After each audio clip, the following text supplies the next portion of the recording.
the little model I like to work, what actually is happening all the time is we'll listen what the coachee is telling us or our counterpart is telling us. And from all that he or she says, we select something. And based on that selection, we build an intervention, we say something, or we send an invitation when we ask a question. So it's this triangle, and in real conversations, this happens sometimes in milliseconds. And when we take the speed out of it, we can start to think about each and every of these moments. Listen, select, build. And what's for me the most interesting part is the part of the selection, because I think it's very interesting, and lots of the solution-focused practitioners, they don't even have time or think about it. What are kind of the criterias of what I select out of what the coachee said? So what are my assumptions behind my next intervention? And under the idea of assumption, I understand the core ideas of the solution-focused approach. It's not, it's kind of the ideas of what we have, what is important during a solution-focused conversation, to create a frame for our client in which he or she really can make some progress. So it's not necessarily related to a particular client. It's more a guideline of our work. And you can ask yourself, how can I create now in this very moment, based on what he or she said, the most useful framework for the coachee? So what are our assumptions behind our selection process? And the second little thing that I'd like to mention here is when we talk about questions, I always say questions are somehow invitations to our counterpart to think in a specific direction. And of course, as in every real invitation, our counterpart, our coachee, can decide if he or she wants to take on the invitation, if he or she wants to refuse it, or something in between. So if your neighbor comes and asks you, hey, I have a barbecue tonight, do you want to join in? You have a moment where you can make a decision. Say, oh yes, super cool, I come, or oh, sorry, it's not possible today. Or you say something in between, oh, not for the barbecue, but afterwards I'm happy to come for a glass of wine. Let's go back to this little conversation here. Client, coach, what are your best hopes for the outcome of your coaching today? Client, I think I'll bring the skill of delegation to this session. I don't think it is something I do particularly well. I think I tend to take things on and do them myself, because then I'll know if it's done right, which is part of my personality. I would like to show you what this coach did.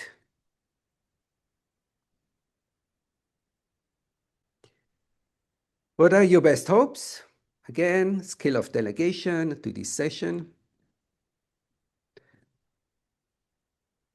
The coach used the following invitation. So let's suppose you could buy the skill of delegation in the shop around the corner. You would buy the perfect amount of that skill for you. What difference, we heard that, would this make for you as a manager? And the client chuckles and says, oh, peace of mind. Boah. This is the second question, and we got already such an answer.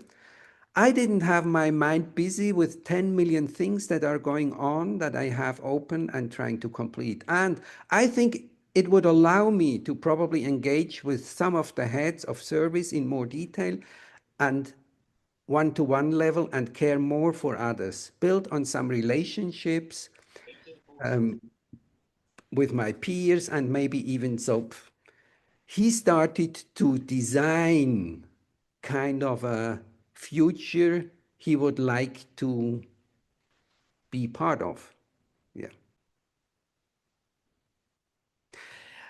I had the chance to talk with this coach afterwards, and I asked him, hey, what was your assumption that you kind of brought up this quite creative question, actually about the differences? And it was a he.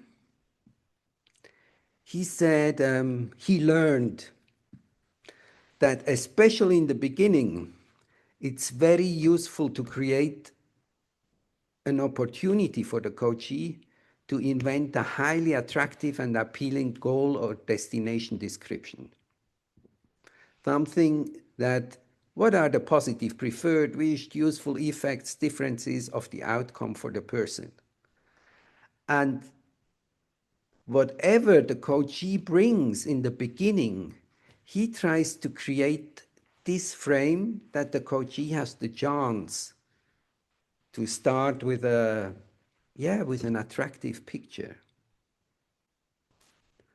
And I think, yeah, for me, this makes sense very much. And as an assumption that you have in the beginning, yeah, it's quite a solution-focused one, I guess. I have a second example for you.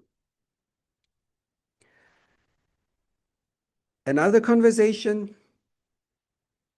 What are your best hopes for the outcome of our coaching conversation today? The coachee, a lady, she's around 30, and yeah, she got a new job about 6 months ago, head of this HR team in a quite big company. And she said, well, you know, my boss is kind of a macho. And as I am the leader of this HR team, only 6 months, he attends all our meetings as well. And it happens regularly that he does not agree with my suggestions during the meeting. He is interfering, making me look bad or incompetent in front of my coworkers. And I really started to sleep badly. I think I really got scared about him. So I'd like to find ways to get less scared. Of course, she needs to sleep more, huh? But I would go for what would you like instead? Yeah. So the assumption again is it's more useful for the client to create a goal description, appealing goal description, which is kind of has this running towards energy than the running away from. And very often the magic word is instead.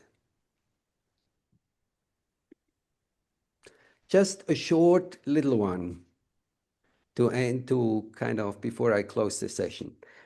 It's towards the end the conversation.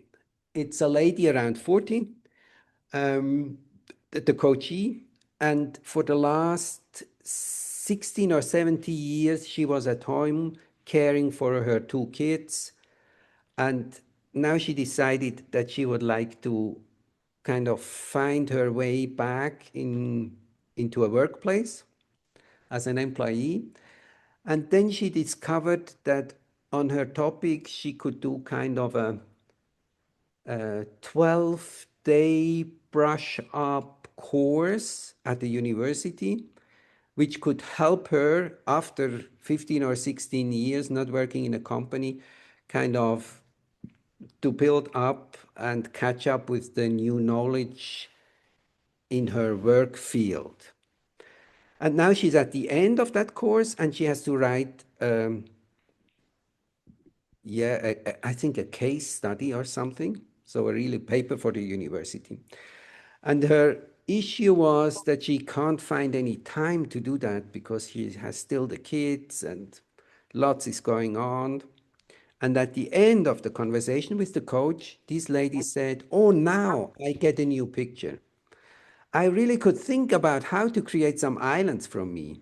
Once or twice a week, go to a nice place, a coffee shop or so, and then I would write and learn. That's the way I could make progress with it, with this paper. And I could ask my neighbor to take care of my two children just for an hour or two. I even would pay her for this." Went too far. I would like to have a look to what this coach did. And now I get a new picture, really good, and I even would pay her for this.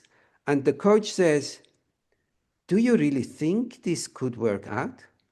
This is for me a very interesting moment because this coach, he had only the best intentions, not kind of provoking anything. He really wanted to support her, but he made, I think, a technical mistake.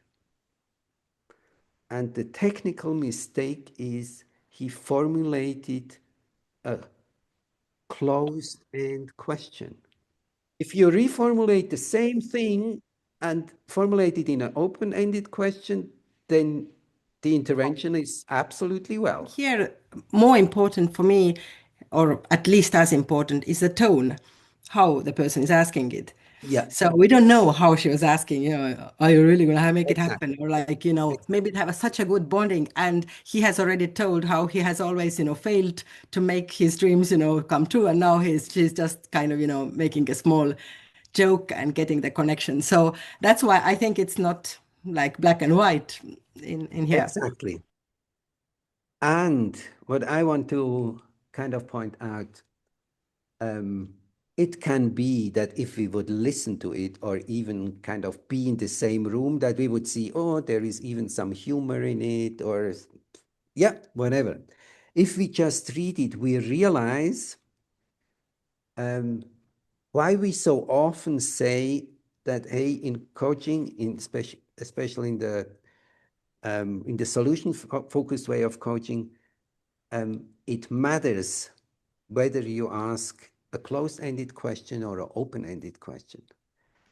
Because a closed-ended question normally has kind of the doubt of the coach in it, the doubt in the resources of the counterpart.